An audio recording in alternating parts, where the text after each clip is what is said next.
Hello folks, welcome back to Tyranny. As always, of course, I am Falcon, your host.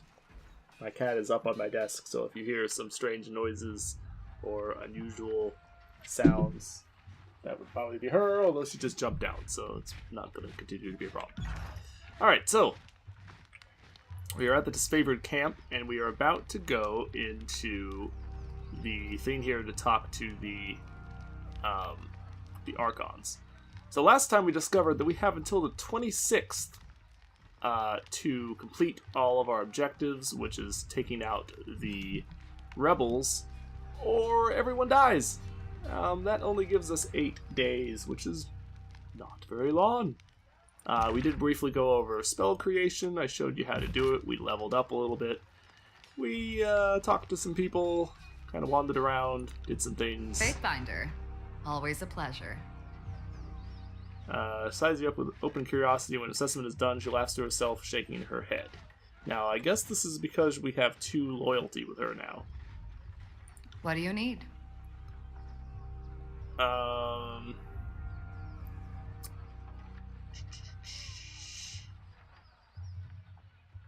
Care to duel. What do you think of those who defy Kairos' authority?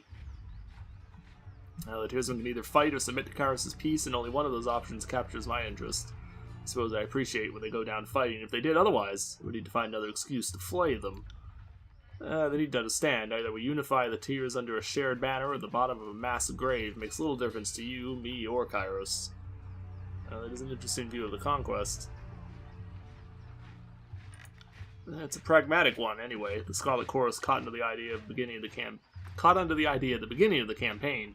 No one objects that we're here to carve a bloody path for gain and amusement, and by all accounts that is our purpose. Besides, unification is such a vague concept that Kairos allows the disfavored and the chorus to interpret it as they will. The Overlord is concerned with the results, and having to focus on the details, especially if that means cutting off a farmer's legs while his family watches their land burn. She smiles at a pleasing memory. No shame in taking pleasure in your work. You're disgusting. I actually do want to rank up our fear from it a little bit.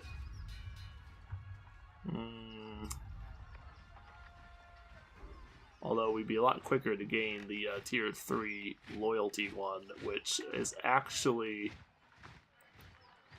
pretty good as well. Although that's really more for her being a ranged character, and I'm not really that interested in her being a ranged one. Let's go with this. If you understand how a Scarlet Fury makes art out of death, you might not think so. Keep an open mind. You might enjoy the things I show you. Your words don't faze her in the slightest. She only nods, a suspicion confirmed. Well, almost got us to level 2.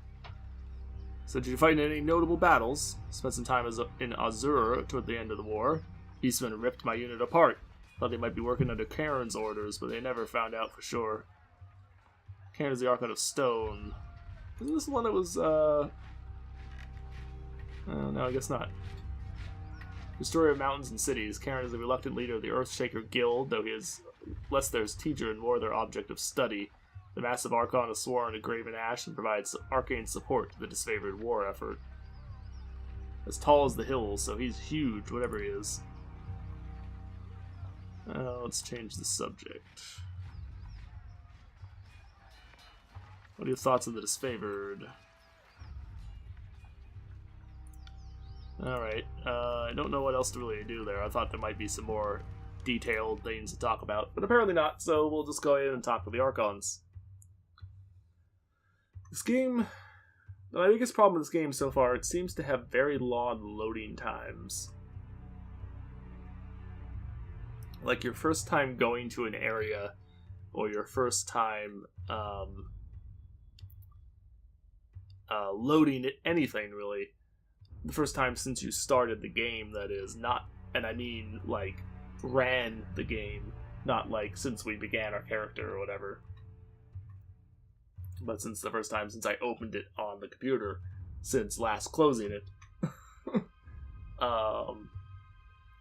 It seems to have a very long loading time, no matter where you're going. Because, like, if we go back out there, it's going to load really quick. And if we came back in here, it would load really quick. At least in my experience so far, anyway. Should probably be listening to what they're doing. Yesterday you chided me for wishing to wait. Now you suggest an even longer delay. Perhaps the voices in your skull ought to come to a consensus if you wish to be taken seriously. Good advice is flexible, changing with a moment. Besides, now we're agreeing with you. We're agreeing with yesterday you. Today you should be happy. You know, you hate going to battle without overwhelming odds on your side. If you're so terrified of a challenge, why not wait for your reinforcements? I don't need your heckling. I need your scouting reports, or better yet, confirmation you quelled the Oathbreakers in the Outer Valley. Oh, that! We'll solve it in our own time and way. We must make at least a token effort to show them mercy after all. Mercy? They've already shat upon our mercy once before. These gutter-born South knobs deserve nothing better than death. Oh, calm down now. You must have something to rule, or have you forgotten Kairos' orders? Patience, old chum. Oh, they're freaky. Iron Marshal and Fifth Eye.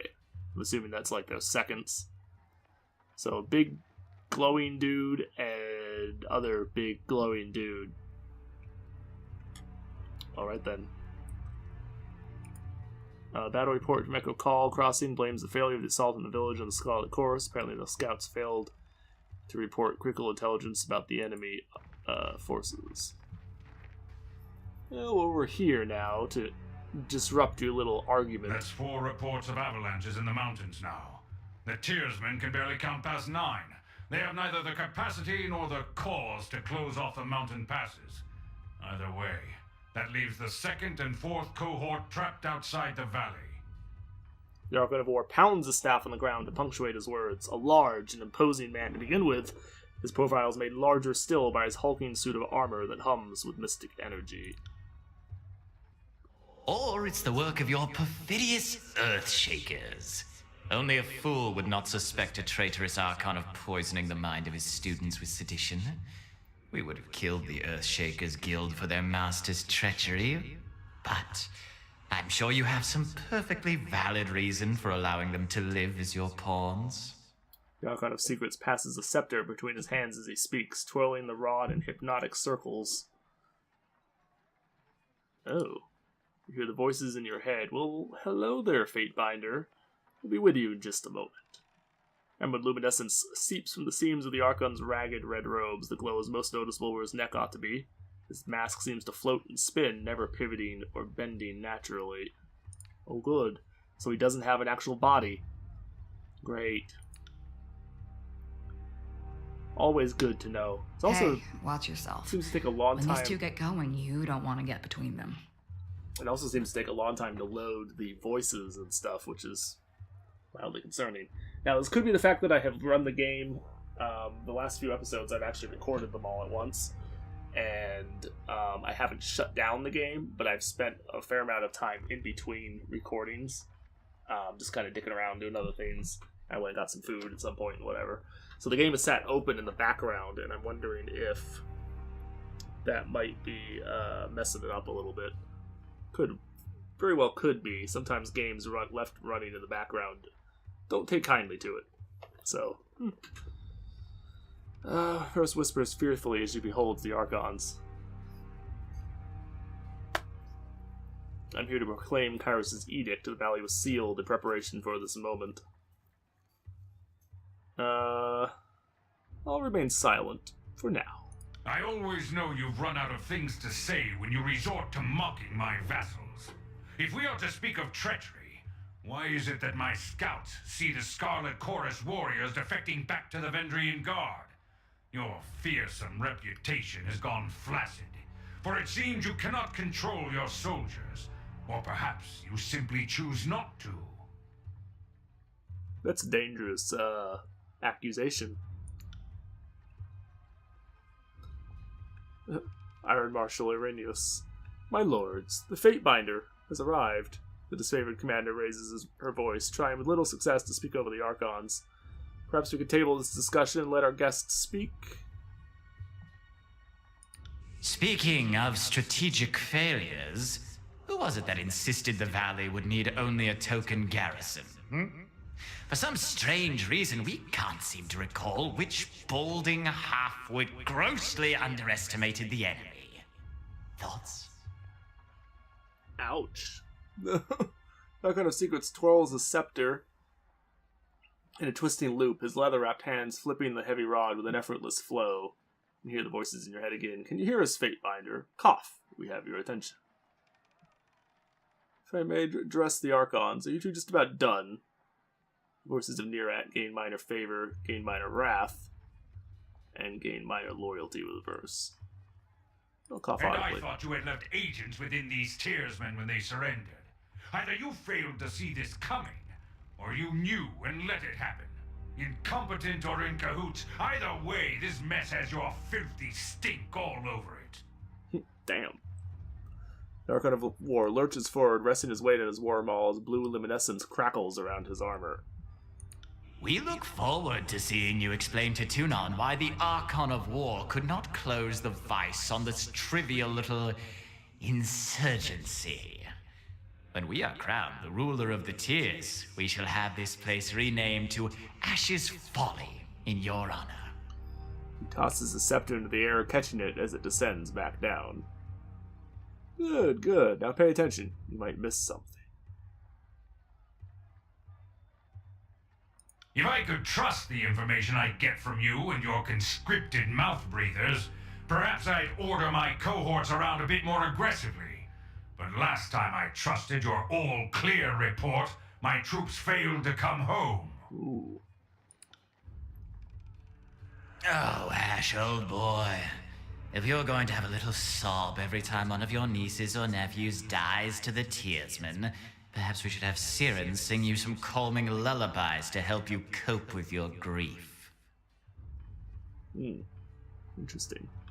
So he considers them to be family in a way. And Siren is the Archon of Son, youngest of the Archons sent to conquer the Tears. Oh, it's one of the ones that's here. Interesting. Young and inexperienced, Siren is sworn to the voices of Nerat, who uses her powers of charm and manipulation to swell the ranks of the Scarlet Chorus with volunteers. They slipped a scepter back up and humming gleefully. You hear the voices in your head. Take care that you don't learn too much, Fatebinder. An excess of knowledge, curiosity even, can earn unwanted attention. Hold your tongue. We'll not have you denigrate the honor of our fallen brethren. Granda's hand moves to the hilt of her blades, though the weapon stays sheathed. You're doing us all a favor if I cracked open that excuse for a head. They bicker like children, do they not? The fifth eye's grating tenor pierces the tension of the tent, and all eyes land on the crimson spear. Meant only to say welcome! Welcome to our guest, the Fatebinder!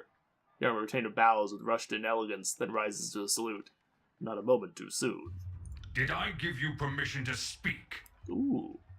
Archon of War turns to you, his blue eyes wide with anger. For many portraits you've seen depict Graven Ash with a stern, unamused countenance.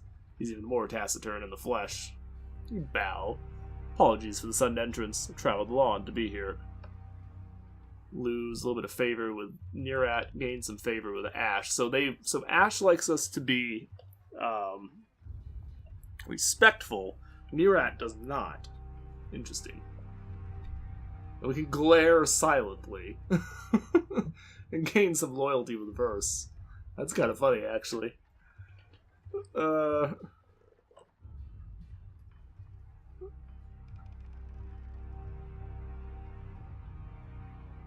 I kind of like that. Yeah, you know what? I'm not going to be terribly respectful to you guys. I can kick your asses. I'm here for a job. You're here to listen to me. Welcome, Firestarter. We have been eagerly anticipating your arrival. Oh, I gain favor with everybody. Chance you bring another of Kairos' edicts to savage the enemy? Oh, this might be because of the what we did with the library. We might have just gotten that favor from that. Oh, it was major favor too. That was enough to actually rank us up, at least with Graven Ash anyway. Okay. Yes, we do have the edict. My soldiers tell me you helped Commander Drotus on your way through Edring. Damn. You honor the court with your selfless cooperation, for that is the sort of camaraderie that Kairos demands of us all. On the last of his words, the Archon of War glares at the voices of Nerat, furrowing his brow as he utters the word camaraderie. Okay, no thanks for doing my sworn duty. Extra favor, wrath with Nerat. We're all done bickering. I have an edict to proclaim. It's an honor to be here. So we can lose and gain favor with varieties of people if we were so inclined. Now this is favor with Ash, not his faction. Which is interesting. I've come bearing an edict of It Kairos. seemed only yesterday you were proving your worth in battle, assisting my warriors in the siege of the bastard city. Of course, referring to the Now siege. Kairos has chosen you for a second time to proclaim an edict. Tell us, good Fatebinder, what sort of punishment does the Overlord have in store for the Oathbreakers? Major favors. We're almost at tier 3, just in like 2 seconds. With Graven Ash. Damn. And that's actually, it looks, I think, from doing our, the things that we elected to do during the conquest. Overlord's loyal servants must hold Ascension Hall by Kairos' Day of Swords, or all in the valley shall perish. We need some encouragement to work together.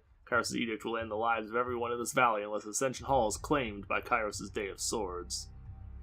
It'll give us a little more favor with him, which will probably put us to rank 3, which gives us a skill. Oh wait, no. Graven Ash doesn't give us a skill. So, actually, that doesn't do much. In honor of your incompetence and disarray, the edict will execute every living thing in this valley unless Ascension Hall is taken by Kairos' Day of Swords. So that gives us wrath with him and favor with Mirat for some fucking reason. So calling them incompetence and in disarray pleases Mirat. He seems really strange to be. I don't know if I want to go with that. It does also give us some loyalty with Verse, though, so I think I'm just gonna drop the edict and just kind of walk away here. Like I'm not gonna try to argue too much with these guys. The earth sways with each word you utter, the air thickening with warmth as you pronounce the tersely phrased commandment. It's every syllable drafted by the hand of Kairos. With the edict proclaimed, your pulse quickens and the muscles in your legs, worn from a long trip down the mountains, feel renewed. The tired limbs now nearly buoyant with vigor.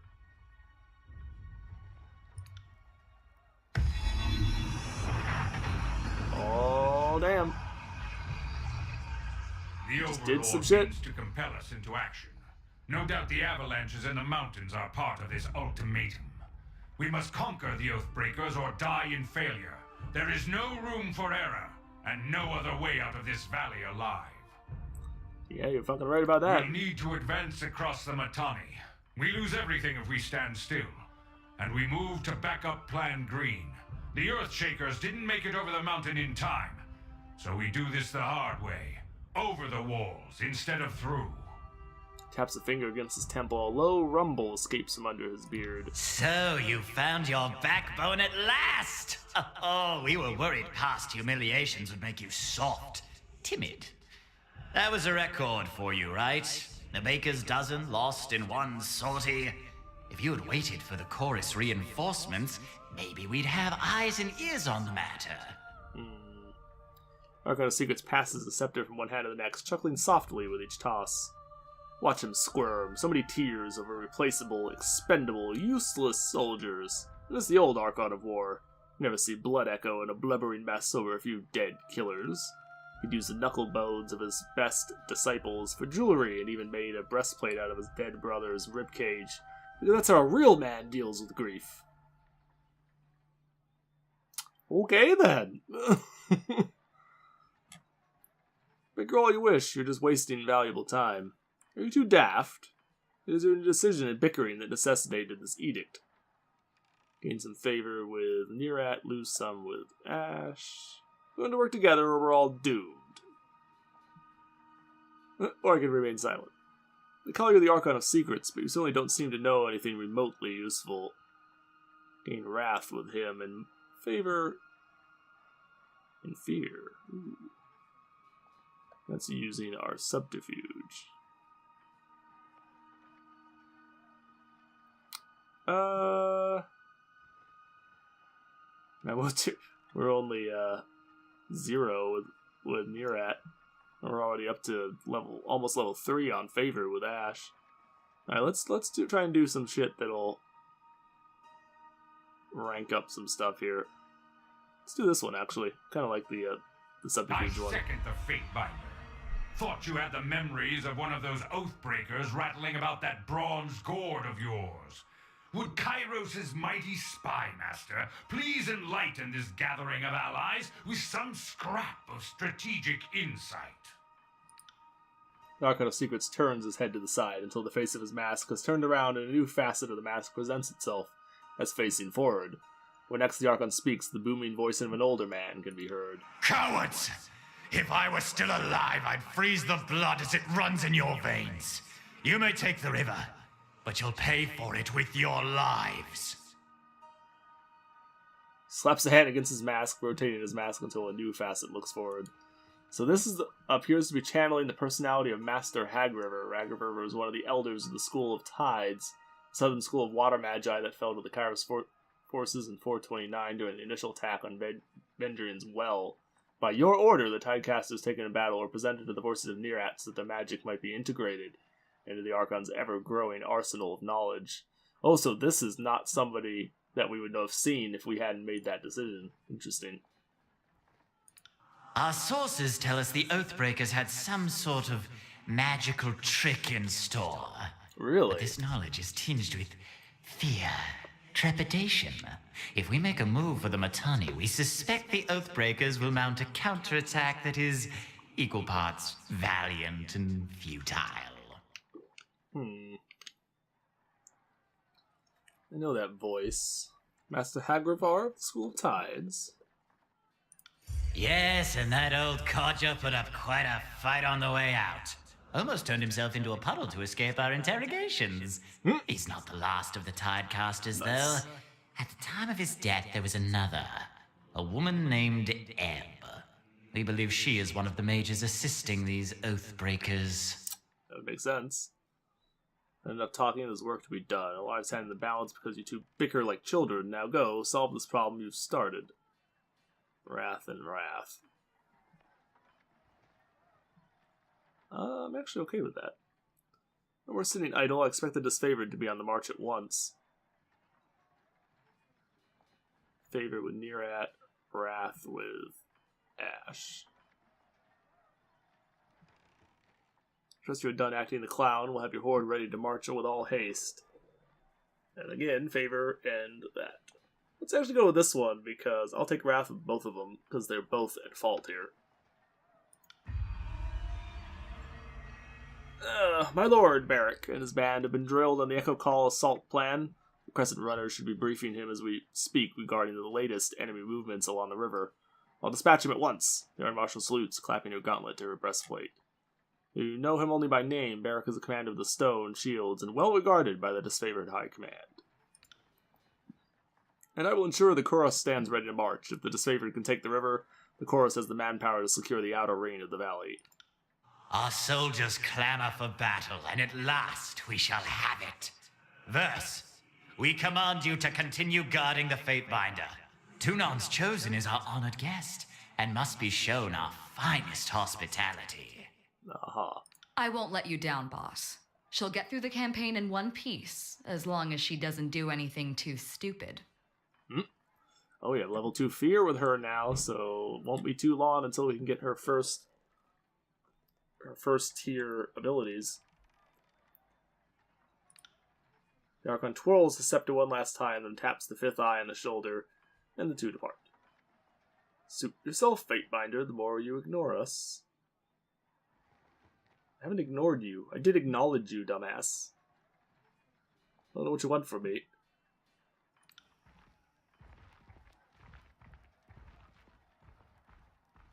Finally, the fool and his puppet are gone.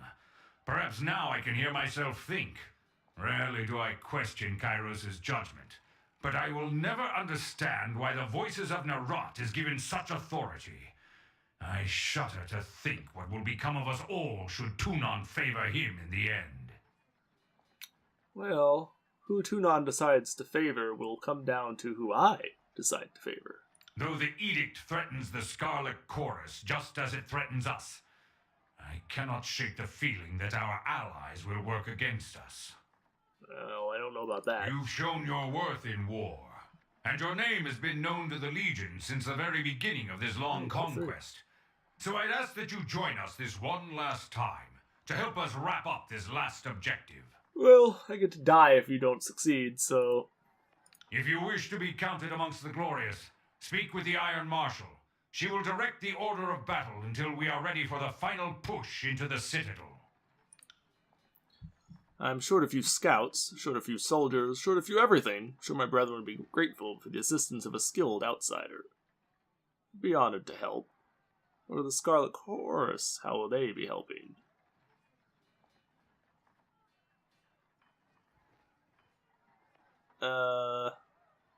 I'd be honored to help. Iron Marshal salutes Graven Ash. So what did that do for us? Not a whole lot. Then turns to leave the tent. I'll be at the training grounds readying the soldiers. Find me there when you're ready. She pauses, clearing her throat. And though I'm loath to mention it, the chorus could likely lose your assistance. They certainly won't secure the outer valley on their own. Fifth Eye will be somewhere in that rat's nest they call a camp. Due east. Seek him out, if you must.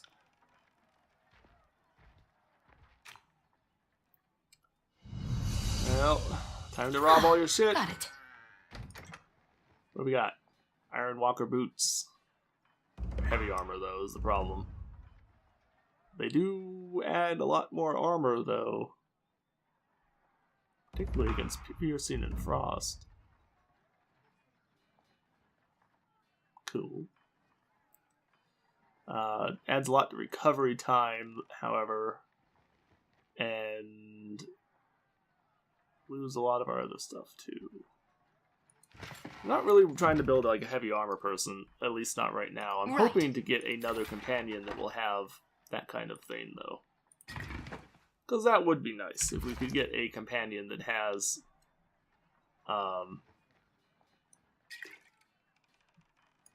heavier armor and stuff. That would certainly be beneficial. Oh, we got a shit ton of healing potions. Is there a way to,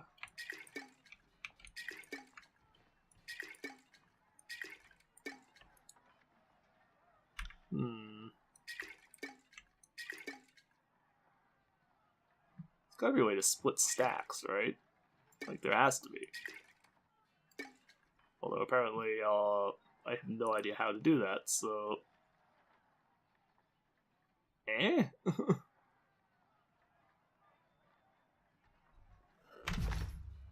Oh well, whatever. Alright, you have anything else to say to us? Blackmore lets out a long sigh as he surveys the maps and models splayed about his desk. He glances over his shoulder, making brief eye contact with you, furrows his brow, and turns back to his contemplation. When I received the missive that said the fire starter was coming to the well, I thought, at last, we'll torch these fucking swine. But no, it was foolish to count on such things. May we speak? I don't have much patience left for words, but I'm not turning away an honored friend. You've been our trusted ally in the court since the early days of the conquest. The least I can do is spare you a moment of my time. What's on your mind? The regiment here is small, even by disfavored standards. Conquest has spread us thin. Every league we conquer must be held, I issued the call to assembly, but most of the cohorts remain trapped out across the mountains. No bother. Won't be the first time I've dealt I've had to do much with little. You know why you conquering a few lowly tiersmen is so impossible a task. He lets out a long sigh, glaring at you with a furrowed brow. It's not for lack of trying. Early in the year, when the chorus was still gathering to the valley, I launched a raiding party to head straight to the Citadel. They never made it past the Mutani River. This is the time remaining. The terms of Kairos' edict must be met by this date, or everyone in Vedran's wall will die. So no disfavored survivors and no chorus scouts with eyes in the situation. I knew very little of what occurred, only that they died quickly.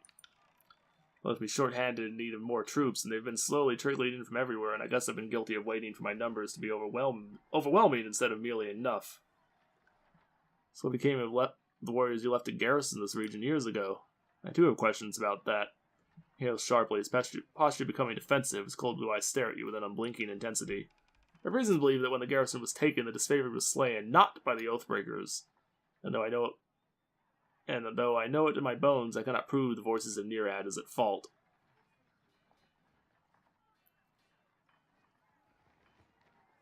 It's a very serious charge. I'll have to tell the voices of Nearad. Oh, so you gain wrath and lose favor. I don't want to do that. What's your reason to believe such a thing? As well know that I can protect my soldiers from harm, even if they are beyond my sight. What is less known is that I can sense every cut, every kill, every illness. No harm to my soldiers escapes my notice. Of the warriors posted at the Vedrian's wall citadel, only 2 were slain in the uprising, but a few others died later, and horrible, painful magic was involved. My son was one of those who died under such unusual circumstances. For a second, the Archon of War trembles, his eyes widening with a faraway stare. To have declaimed to offer with no real proof. Kismet of customs against killing prisoners, expect your warriors to be slain in the heat of battle, but not after. Your son was amongst those killed. Let's use our lore. Do they? Suppose I'm guilty of paying little heed to what these hill folk believe. Makes it all the more troubling they died when they did. I need to consider what you've told me. Let's speak of something else. You tell me of Karn, the late Archon of Stone. Should have known sooner or later his heart strayed from Kairos. I need to split our forces, send him to Arzor while I was tackling Stalwart, but that was a mistake. Without me looming over near, he must have felt free to live out his traitorous dreams. Why did he turn against Kairos? He only served us because death was the alternative. He did not admire the unity and progress that Kairos brings. While I suspect Kairos agents may have whispered treachery into Karn's ear, I think it wholly possible Karn fell into disloyalty by his own volition. So what has become of Karn's disciples, the Earthshakers? His chief disciple, Radix, now speaks with the guild. It's true that my warriors are a bit apprehensive about our magical allies. Many suspect Karn's treachery was taught to them. I have vetted the guild, pruned whom I don't trust, kept those I can. For something else. Your distrust of the voices is plain as day. How did this antipathy begin? Our rivalry is an old one. The voices of Nearat served Kairos before I did, and I believe he hates me for being of roughly the same status in the eyes of the Overlord, despite being the younger Archon selected to lead an army through the tears. He furrows his brow, grumbling softly. His war seems to brought out the worst in us. Disagreed on strategy at every turn. I think you're right to be wary of him. If I have a history right, you used to fight against him. This man is something as trivial as envy. It's a bit self-absorbed. Let's go with the lore. Well, it's true. There was a time before I was the Archon of War, a time when I took arms against the Overlord. At the time, the forces of Nearat was amongst those invading the lands I called home. So too was Blood Echo, the previous Archon of War. My warriors and I ambushed and killed the old Archon of War, but the larger campaign was lost and we had to surrender. And Kairos awarded me the honor of being the next Archon of War. The voices wanted me for his slave pens, or some equally terrible fate. So yes, I have a long history. That's all I wish to speak of it. Well, very well then. For the glory of Kairos. Okay, so they used to be enemies and not just like, opposing allies, but actual enemies. Like they were actually, fighting each other back in the day. And as we already knew, Graven Ash was actually an enemy of Kairos once upon a time until he lost the war. And he was forced to surrender, and that's why they're disfavored, because it's the same troops, the same army essentially, that he was used to be leading, that is now his army that he commands. Sibius? What do you mean you haven't heard from Commander Ironcore? It's been a full span since we last saw him. Last we heard, Master Radix said to keep an eye on the northeastern pass, that he'd be coming through there. Mercy of Kairos, we don't have the soldiers to send hunting through the trees for our own damn Earthshakers. Oh. The Earthshakers have gone missing. What's that? Kairos' Iron Anus! Ah! It's the fire starter! And those swine finks in the chorus told me you were a pile of ash!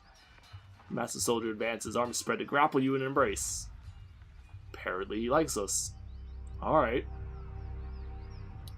Graven Ash protects. Well, it's good to see you, but now is not the time.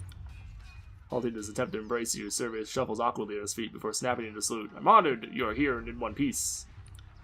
The little camp is overrun with these southern lepers, the voices adopts along the way. Looks out toward the brace of choirmen. Loitering by the edge of the camp. Choirmen, I guess. It's chorus, choir. Yeah. Probably half of them were the fuckers we didn't kill the last time through this valley. Troubling thoughts.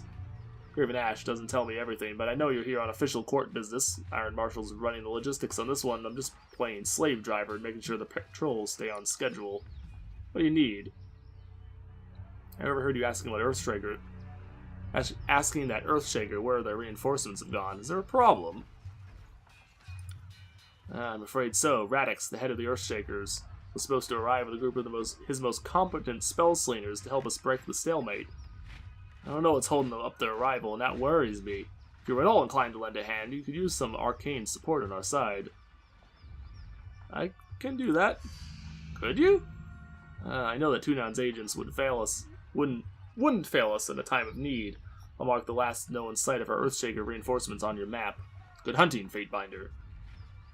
What has delayed the siege for so long? Should have been over real quick and simple. The first cohort arrived in the valley and went right for the kill. That was before we knew the Vendrian Guard had sages and that water witch on their side. The bigger problem is the Scarlet Chorus. They eagerly conscript the Vendrian Guard, but I have no proof of this, but it seems they do very little to keep a watchful eye on these drafted tiersmen. They're often sent out on patrol, and we suspect they use that opportunity to escape right back to them. Every Chorus conscript has a choice, life under Kairos or death under the army boots. By all means, feel free to cut down those who choose the later. We won't be offended. And just so you don't mistake each other, I know that what I'm saying carries an implication of treachery. I'm not making a formal accusation before Tunan's agent. I'm just voicing my gut opinion on the matter. Two armies haven't worked well together in years. Why do you think that is? Come on, Binder. Seems like you're asking why beasts stink. The disfavored are only too eager to deliver Kairos' piece of the tears, while the Scarlet Chorus brings only mayhem in their wake. You tell me the voices in your eye has a plan, I'll take your word for it. The Chorus sure seems to be blunder around, never moving with purpose as we do. Wonder if we've been fighting the same war, soldier. I've seen Ash yank his precious soldiers away from more battles than he's won. If you want to call that progress, be my guest. Unless we find a way to work as one, I fear that the Scarlet Chorus will step in front of Graven Ash's strategies at every turn. As far as I'm concerned, it seems that the voice of Nearad is here to amuse himself, while the rest of us are here to do our job. What about yourself? Well, not much to tell. My father was Sevius the Elder. His father was Sevius the First of his name, the drill master of Ash's first Iron Guard, back when they were the Bronze Guard. I was born into the Legion, and with any hope, I'll die in the Legion. The rest you will hopefully hear about when the storytellers immortalize me. He was in the Bronze Guards. Your family must have been with Ash since before he was with Kairos. Before he bent the knee. He rallied his legions against the Overlord's authorities, prowessed in the battlefield, ingratiated the Archons who welcomed him into the ranks. Yeah, we already saw that, actually. You should be proud of your pedigree. See your own identity outside the Legion. Oh. Mockingly. Oh, so he was with the Bronze Guard. I must have been with Ash since before he was with Kairos. We have the lore for it, so we should go for it. Because that gained us a lot of experience, actually. You know your history. Servius nods with gusto. Blood goes back that far. Not the memories, as far as I only ever knew my father. My grandfather was just a legend, one of Ash's best warriors back before the disfavored were reforged in iron. Proud of my heritage, but I try not to brag. There are folks who love the Legion every bit as much as I do. But they lack the same pedigree. Well, you should be. Tell us a little bit about the Bronze Guard. His day and age was a century ago, but they didn't have Kairos' modern luxuries, like iron. So back then, the great general's inner circle was known as the Bronze Guard. Well, you should be proud of your pedigree.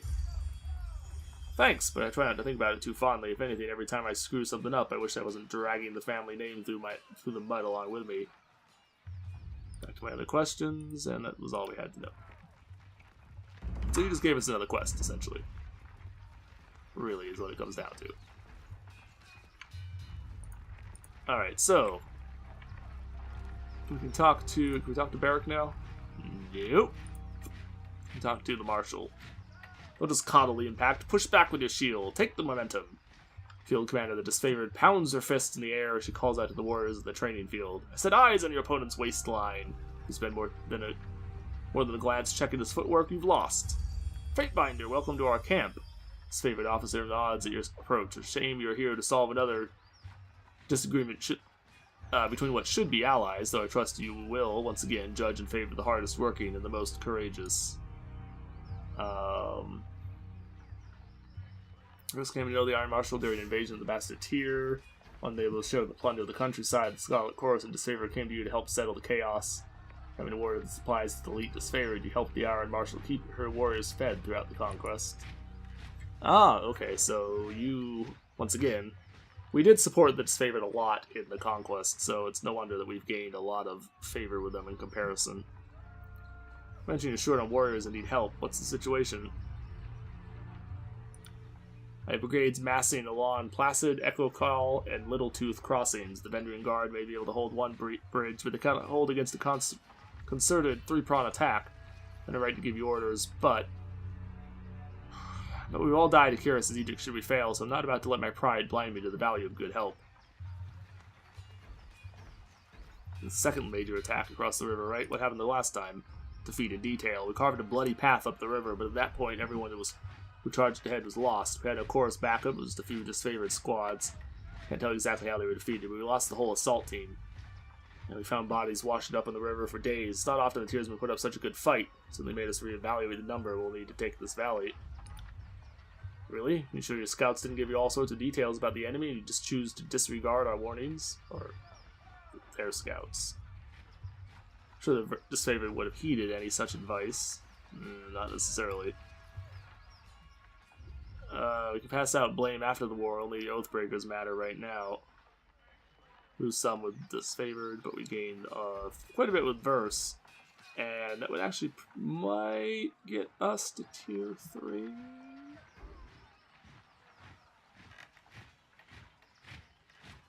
Yeah, let's just chill out for a second. Quite right, getting our emotions in the mix won't hasten this campaign.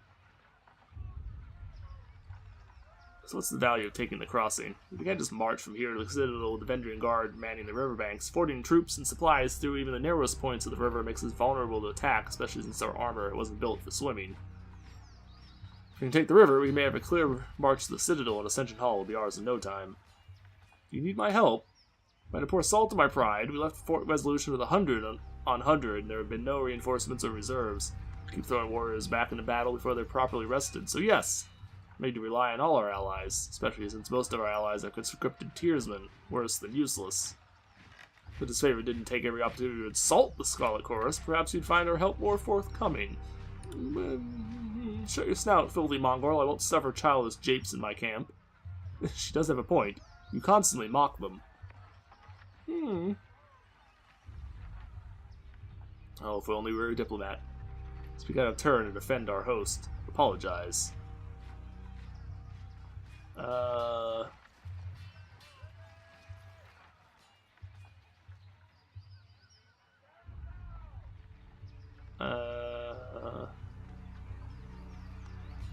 actually go with that because I want fear from her. Because the fear skill is pretty good. Want me to what? She glares at you, but something in your expression reflects doubt. Fine. I should have kept my big mouth shut. So what's my help worth to you? No. Nah.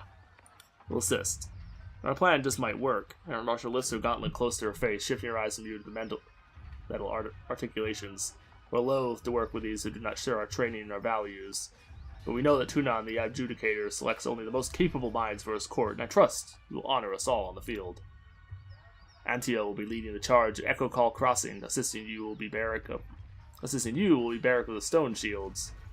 She points to a heavily armored soldier standing sentry at the edge of the training field. Before you ask, no, the Forge-bound weren't sloshed on Appleseed when they fitted his armor. He survived the full force of the Edict of Storms, and this armor doesn't exactly come off. Tactically, it's quite brilliant, but otherwise it's something of a curse. The Edict of Storms? Tapping her helmet twice, Irenia signals to the hulking presence, Barrack, come beat the Fatebinder. The soldier that steps up to you better resembles an amalgamation of rusted blades and mismatched pieces of armor fused into a vaguely human shape.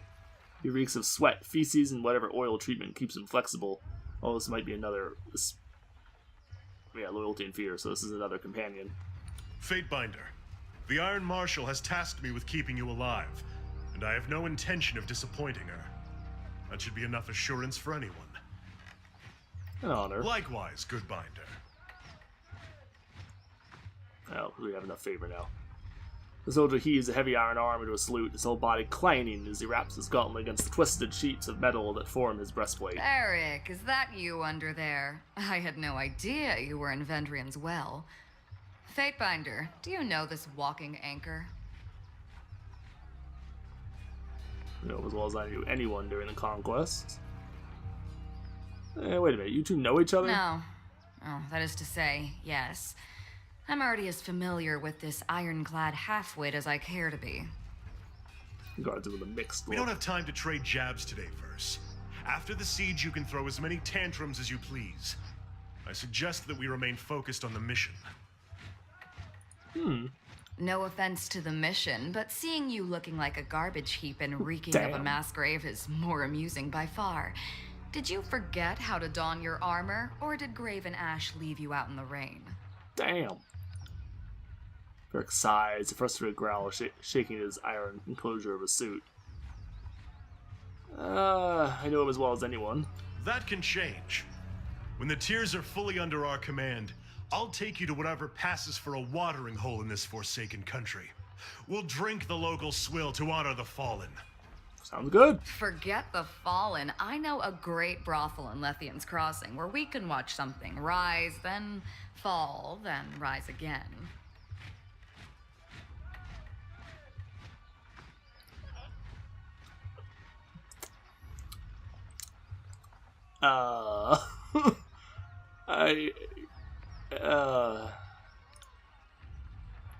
Fight will be joining us for the push across the river. I figured an extra hand might help, and more importantly, if my worries come true and the chorus tries to impede the mission, we'll have an observer from the court on our side. Better to work with the Honorable Binder than some chorus children. Nods to you, his armor creaking as he bends his neck. I asked the Barrack who accompanied you there to arbitrate the cooperation between the company, or his company, and the Scarlet Chorus. Barrack, you've been without a cohort since the last battle of Stalwart. It's time we gave you a task more worthy than hauling wagons and leading training drills. Plants her hands at her hip and speaks in clipped official terms. Ash has assigned you to the Fatebinder service. We assume this task is ongoing until we find a more permanent spot for you, which could very well be in the swiftly approaching end of this war, or when the Fatebinder dismisses you. Is that understood? Guards the Iron Marshal in oppressive silence. That's an order, Barrack. She shakes her head and sighs, returning her focus to you. He can be as stubborn as pulling a spire out of the earth, but he's a good soldier. Hope you don't mind the company. Honored to have a member of the Iron Legion at my side. I do mind, but I'll allow it anyway, if only so I can put a large object between myself and the enemy. Gain some fear and get some wrath. We'll go with this one. It is an honor. Excellent. Look forward to our success in the field. He stares at us. So we can speak with Verse. She actually wants to talk to us now. Again. And I imagine this guy is going to be a tank, more or less. Yeah, heavy armor. And sword and board. Interesting. Actually was not expecting a sword and board character.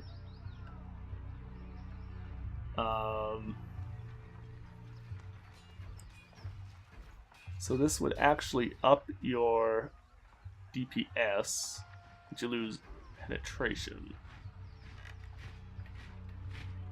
And it's only a very minor amount of penetration, so it's probably not worth it. Stone shield, boots, less armor. Oh, it's because they're light. Never mind. Never mind. We don't want light armor for you. We want heavy armor for you. Iron Walker boots, essentially the same thing, just heavy. Just a little worse recovery, so it's actually worse armor. Actually, you probably can't. Yeah, you can't even change his stuff.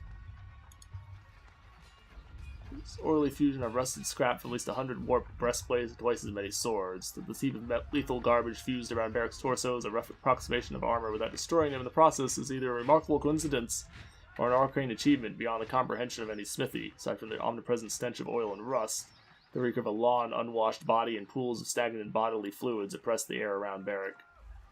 Can be improved with a Spire Forge upgrade. Ah, interesting. So he has basic armor that we can't change. It hides his face, allowing only a suggestion of visible detail beneath the obscurity. An accumulation of rust is gathered just under the eye slits. Tragic interpretation of disfavored gear mixed with the elements of stalwart bronze. Fused around his hands like vicious talons, they branch up his arms in a continuous line of interconnected iron that join up with the rest of his armor, forming a single coherent piece. His fingers are fully articulated, and he flexes them often, perhaps to remind himself that they are present. And merely an abstract representation of boots. Worn down sections of rust under his feet appear the result of marching across great distances and patient hours spent filing sections down for the sake of balance. Articulation is either due to a coincidence or prolonged effort bending at fused iron. The result is the same. Barrick can stand and move with some semblance of normalcy. Interesting. So he has built-in armor, essentially, that we can't take off. But we can upgrade it with the Spire once we get there. Okay, so you're clearly meant to be a tank character. Quite obvious.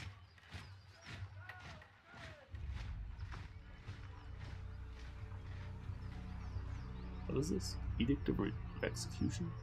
What?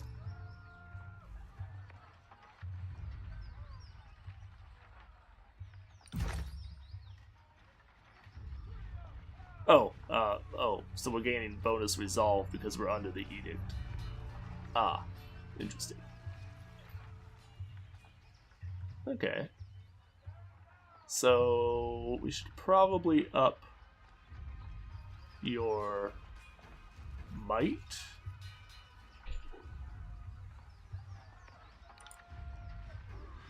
Should probably up your might.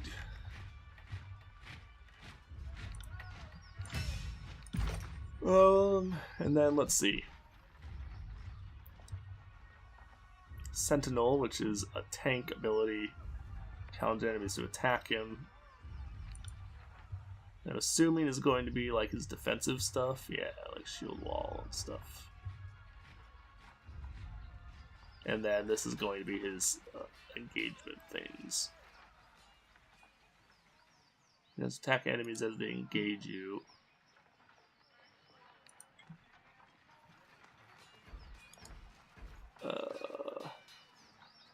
Intimidating force, resolve, lowers their resolve. Gain extra damage, that's pretty good.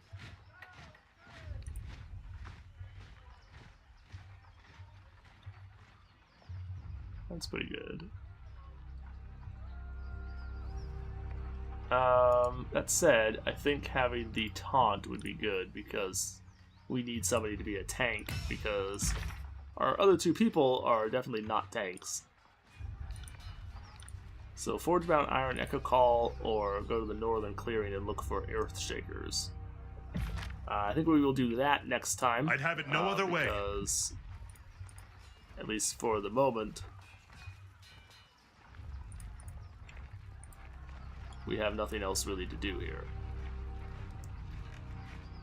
So let's see where that is. Let's travel out to the map, and then we will actually end the episode because we don't really have a whole lot else that we can do right now. Oh, we actually have enough subterfuge to crack open this chest. So what do we got? Light armor. +3 to all magic skills. Ooh, interesting. Cool. And an iron axe. Nice. That's actually going to do much better damage than my other weapons, most likely.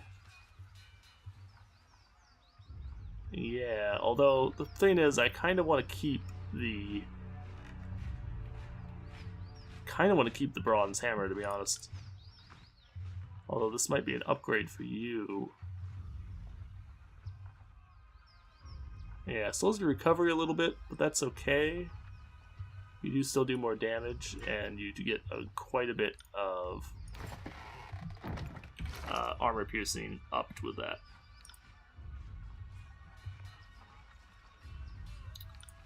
So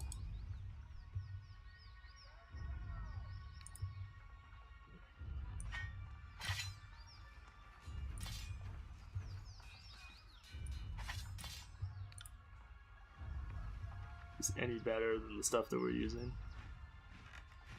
Not especially.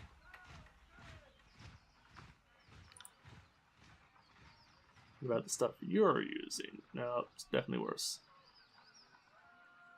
Definitely worse. Okay, so that's fine then. We will stick with what we got. We could actually go sell some shit, but I'm not too worried about it right now. And we actually need to take a trip over to the chorus camp.